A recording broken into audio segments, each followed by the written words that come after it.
Well, we've been covering the downfall of Kotaku as, of course, they went all in on Sweet Baby Inc. And then a couple weeks later, guess what? They're not even a news website anymore. They're just video game tips and guides with mass quittings, of course, starting with the editor-in-chief, who was very upset with this.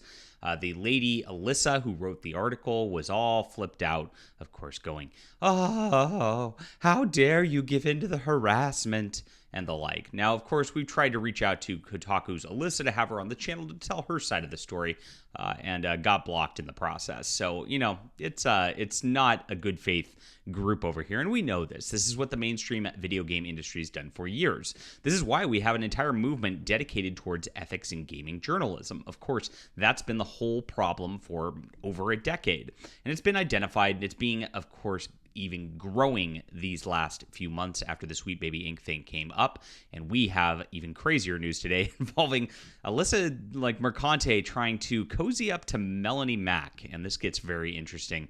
I gotta say, I'll have advice for Melonie, but she probably doesn't need it. Leave a comment down below, of course, and of course, hit the like and subscribe button. My name's John Delarose. I'm the editor-in-chief of Fandom Pulse, committed to bringing you ethical gaming journalism, as well as comics, entertainment, anything that you need. And we do this over at our Fandom Pulse site. Here is our article today by our contributor, Jack Dunn. Kotaku's Alyssa Mercante appears to be cozying to Melonie Mac for what reason? So, crazy stuff. She wrote that Kotaku hit piece against gamers, of course, while covering Sweet Baby Inc. She expressed her desire to write another sleazy hit piece. This time, it was popular streamer Melonie Mac. Even though Melonie wasn't mentioned by name, she said, "There's a story I've been simmering that I really want to pick back up again. If anyone has connections to a prominent female Twitch streamer, gaming personality, who leans very hard into Christianity and homophobia, DM me or email me a link in the bio. I'm particularly interested in people who knew this person before their sharp rise in popularity."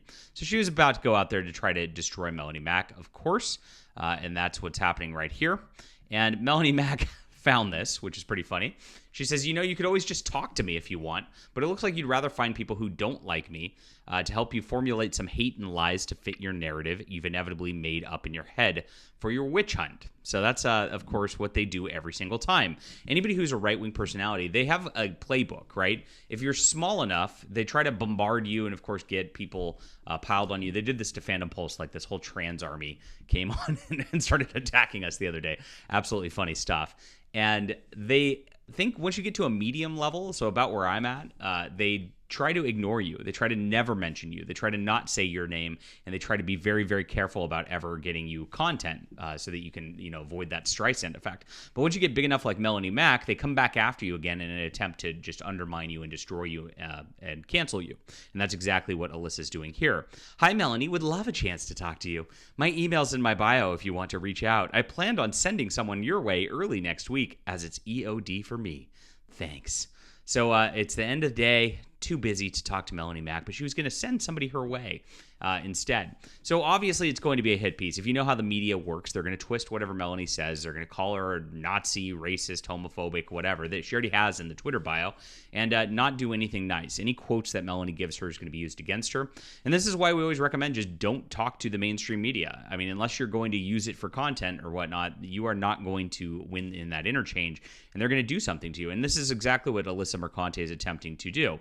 So I don't know where she's writing this or if Kotaku is going to publish this kind of thing at this point, because she's supposed to be writing gaming guides. Alyssa, you've got to get a quota of 50 a week at this point, and you're changing. You're not breaking news anymore. If you want that kind of thing, you should come over to Fandom Pulse and write about Melonie Mac like Jack Dunn here did.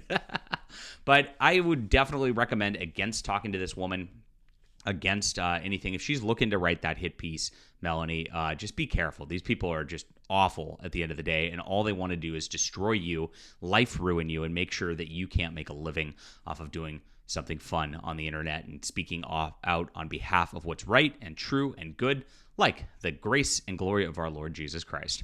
All right, leave a comment down below with what you think about this. Hit that like and subscribe button. We'll be back soon.